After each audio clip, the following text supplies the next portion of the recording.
Hi guys, I'm just another guy named James, and today I'm going to be talking about the Sensational She Hulk by John Byrne. Now, the Sensational She Hulk was a graphic novel, a Marvel graphic novel, released in a year, probably a very nice one at that, released in 1985. Now, She Hulk is a character with somewhat of an interesting publication history, because she was kind of created in the comics so that they couldn't create a She-Hulk character for the show, for the Incredible Hulk show of the 70s, which is just such an odd thing to do. So they basically created She-Hulk so that they would have the copyright to her, because if the show created an original character, the show would have the copyright for it. Kind of a weird legal loophole. But so She-Hulk was created I believe in the late 70s, and she was fairly unpopular, honestly. And she was very much so she was a lot more like the Hulk in those early days. Then in the 80s, she joined the Avengers as kind of her return to the Marvel universe. And then she started to become more like the She-Hulk that you think of, more kind of fun and more human and less Hulkish. And that was a trend that continued when She-Hulk joined the Fantastic Four, and John Byrne kind of started writing most of her appearances. And She-Hulk as a character changed a lot in that era. She became much more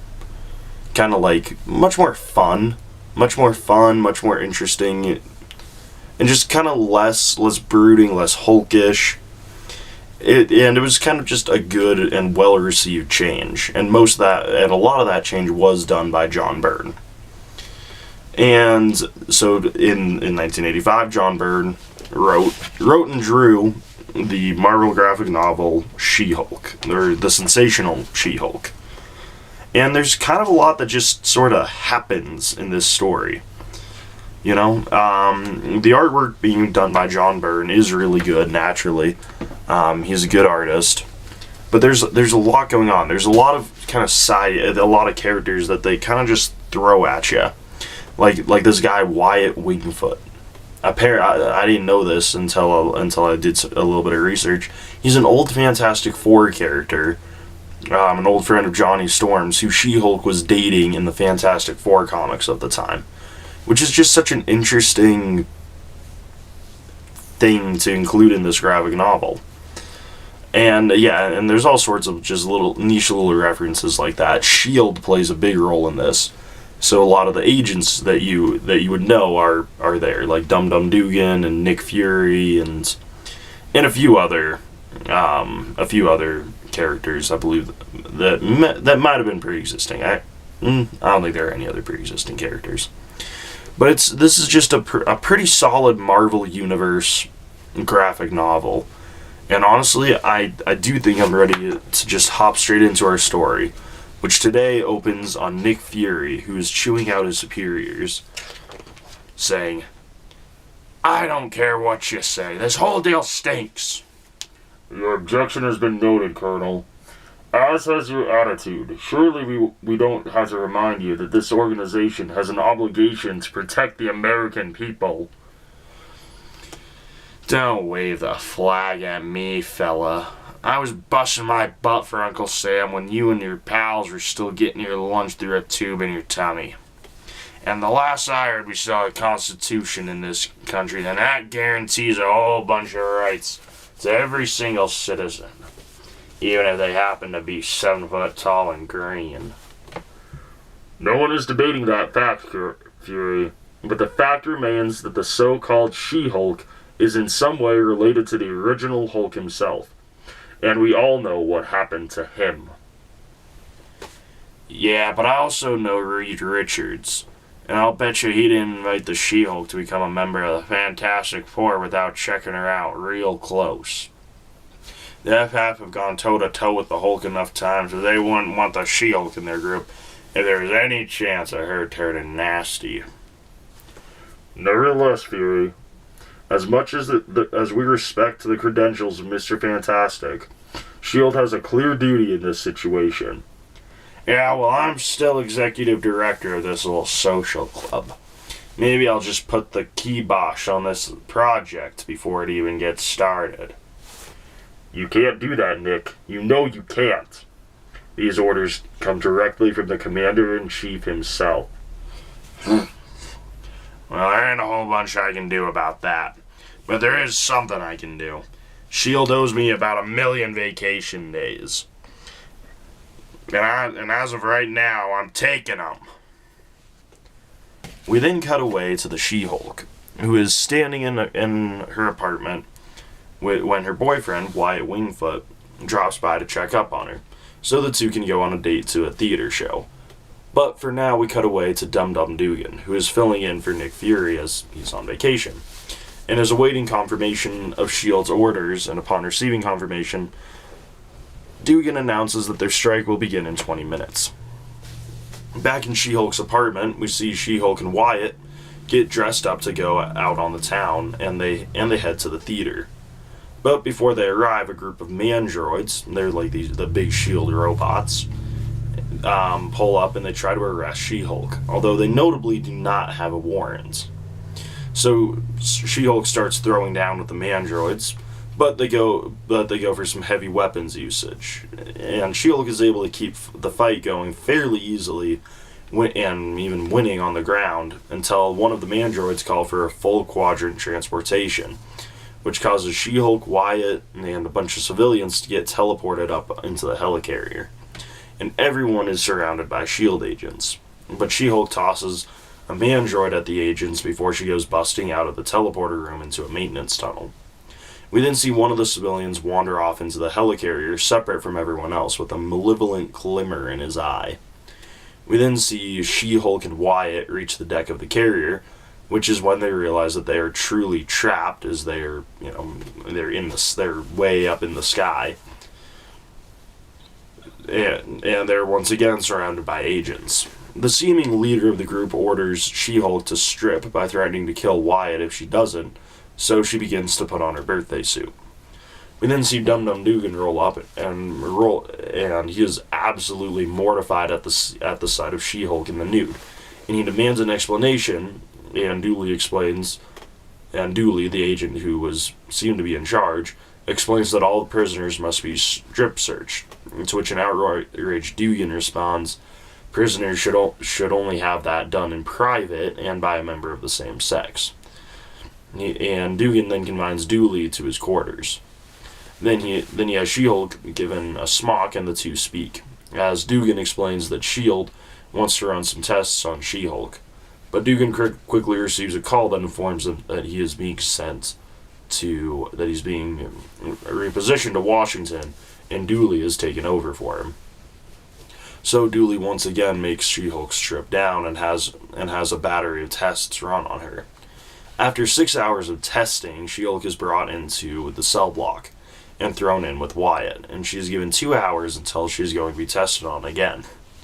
Wyatt and She-Hulk then try to cook up an escape plan, but the cell bars are too strong for She-Hulk to bend, and the inside of the cell has like a weight sensor that is calibrated to the exact weight of She-Hulk and Wyatt combined. So neither of them can leave, but She-Hulk comes up with a plan. So she has Wyatt push against the sensor before she transforms into Jennifer Walters, her secret identity, and slips through the bars before she is able to turn off the sensors. And she's able to turn off the weight sensor, which means Wyatt doesn't have to push on the sensor anymore. But there's no release for the cell door. So Jennifer leaves to go find a way to release Wyatt. Jen is then spotted on her way as she goes through the halls, but the agents don't know that she is She-Hulk. But the agents do alert Dooley who tries to jump into action, but he is grabbed by the mysterious homeless man from earlier, who infects him with some sort of inhuman parasite that plans to crash the helicarrier to the ground. Dooley then shambles away right past Jennifer, who transforms back into She-Hulk and goes into the director's office, where she destroys the tape of her examination. And at that very moment, the helicarrier begins to lurch as half the rotors have been turned off. We then see the S.H.I.E.L.D. agents scramble, and because they assume She-Hulk's caused the shutdown. We then see several aircraft falling off the helicarrier deck, causing massive property damage, because the helicarrier is going down actively. Back inside, we see She-Hulk discover the dead body of the first possessed guy before a S.H.I.E.L.D. agent finds her and starts shooting at her, trying to kill her, before another agent calls him off, explaining that she saw Dooley go into the rotor control room, most recently making him responsible for turning off the engines. We then see She-Hulk take charge, busting into the control room from the outside to avoid raising the internal defense systems, and once she crashes onto the bridge, she is grabbed by Dooley, and the mysterious entity tries to possess her. But she's able to toss the cockroach creature away, causing it to explode, for now eliminating the threat. But when the S.H.I.E.L.D. agents try to turn the rudders back on, the control boards explode. And the rudders also just sort of fall off the carrier. There's nothing you can do about that anymore. Then the order is given for everyone to evacuate the carrier. But She-Hulk has to go and rescue Wyatt, who's still just in his jail cell. And some agents try to keep the carrier in the air, but they're ultimately unsuccessful as the carrier crashes to the ground. We then see that She-Hulk was able to protect Wyatt from the crash, and we also see that one of the scientists also survived, and he tells She-Hulk that the radioactive core of the helicarrier is about to explode and wipe out several small towns. So She-Hulk agrees to go in, and once she's inside, she's attacked by the cockroach creature again. But we see that she's able to fight them off and stabilize the core. We then see a brief epilogue to the story where Mr. Fantastic runs some tests on She-Hulk, trying to figure out if there was any damage done to her by the radiation. And because She-Hulk is still worried that some of the cockroaches are on her. But Mr. Fantastic is able to alleviate that worry from her.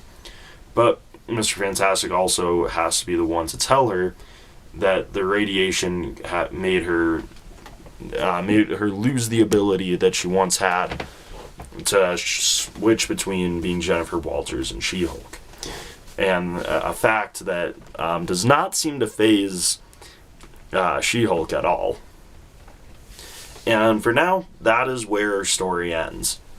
And that's the entirety of the graphic novel. It's a quick 72-page read, and it's really good, you know? It would, like, the artwork is really good. There's a couple of, you know, the A plus B equals C, like, narrative storytelling works really well. She-Hulk comes across as very likable throughout the story. She's just, like, a very fun character in this story. The writing's done really well. Yeah, they do make a point several times in the beginning of the story to mention that, you know, that She-Hulk just likes, that Jennifer Walters likes being She-Hulk, you know? That she just enjoys the sensation of being She-Hulk. When she's alone at her apartment, she's She-Hulk, she's not Jennifer Walters. We only see her as Jennifer Walters for a brief little stretch, and that's only because it was helpful for the mission. And it's just a very interesting little story. Because a lot of stuff kind of just happens in this story. You know, it starts with Nick Fury and the directors and the other directors of S.H.I.E.L.D. talking, and they're like, hey, we have to run some tests on She-Hulk, make sure she can't, like, go crazy and like Hulk out, and it's just like, what? Why do you have to do that? Okay, that's really odd. And then because She-Hulk, yeah. And nobody knows, it's unknown generally that She-Hulk and Hulk are cousins. But apparently, because nobody in the Shield agency knows that, because they're trying to figure out, part of what they're trying to figure out is what the connection between her and Hulk is. But yeah, they're like, so Hulk, they're somehow going to run that battery of tests on her. That doesn't get explained. The cockroach creature, like, that comes out of nowhere. You know, you get these like hints that there's like this mysterious entity going through the helicarrier, and then just it possesses Dooley, takes down the helicarrier. Big massive moment, by the way, to happen in a random graphic novel written by John Byrne. Like it's a very, you know, John Byrne's kind of a weird dude. If you haven't noticed that from every other video where I've talked about something written and drawn by him, he's a weird dude. He makes good comics, but they tend to be a little bit odd, and stuff kind of just happens in them. Like here, the helicarrier crashes. That's a big deal, and yet kind of just not addressed. Nick Fury just goes on vacation. Okay, cool. But yeah, Shield seems like very, very corrupted throughout this story, and like the kind of the conflict, there's no real resolution to the conflict of the story of Shield wanting to interrogate and investigate She-Hulk. There's no real resolution to that story. It kind of ends before you get there. And then one of the nice moments is right at the end with Mr. Fantastic and She-Hulk, because She-Hulk has been throughout the entire story just acted like she lives her life as She-Hulk. So it is cool seeing it be like not a big deal that she can't transform to Jennifer Walters anymore, which is nice, because that was a thing about She-Hulk in the Avengers era, for sure. That's what I'm most familiar with her from. She can transform at will. She doesn't have to. It's not a loss of control thing, and that's because as part of She-Hulk's origin, she got a blood transfusion with Bruce Banner, and the gamma radiation in Bruce's blood transferred the powers to She-Hulk. Which, okay, and you know, it's interesting, but that does mean that she has a higher degree of control than he does. But yeah, overall the story is just pretty good. It's a good graphic novel. It definitely launches She-Hulk into her late 80s, early 90s comic, the Sensational She Hulk, same name. And this does just have a lot of good, cool moments throughout, you know. John Byrne really did do a good job making She-Hulk likable, and also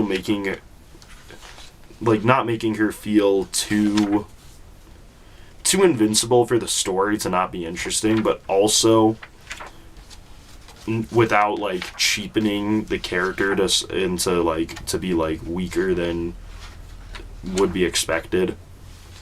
And yeah, and there's a lot of good action in this graphic novel. The artwork is killer. And yeah, there's all this stuff with Shield going on, which I know does get a little bit of resolution in a different graphic novel like mini series. But still, in the confines of the story, a lot of stuff just kind of goes unresolved, and it's a very interesting comic. It's very good, but yeah, overall I would highly recommend it if you can find it. I think most of the time I've seen these at the stores. They go for around 20 to 30, which is fairly average for one of the popular Marvel graphic novels. But overall, I do think it's just definitely worth a read. I would say it's one of the better. It was a really good graphic novel. I was surprised. Just grabbed something off the bookshelf that I was like, that looks pretty good. I can read that. That'll be quick. But it was very good. I was very impressed by it. But yeah, overall, I guess I recommend it. But that's really all I have to say on it. So yeah, I'm just another guy named James. I'll see you guys next time. Goodbye.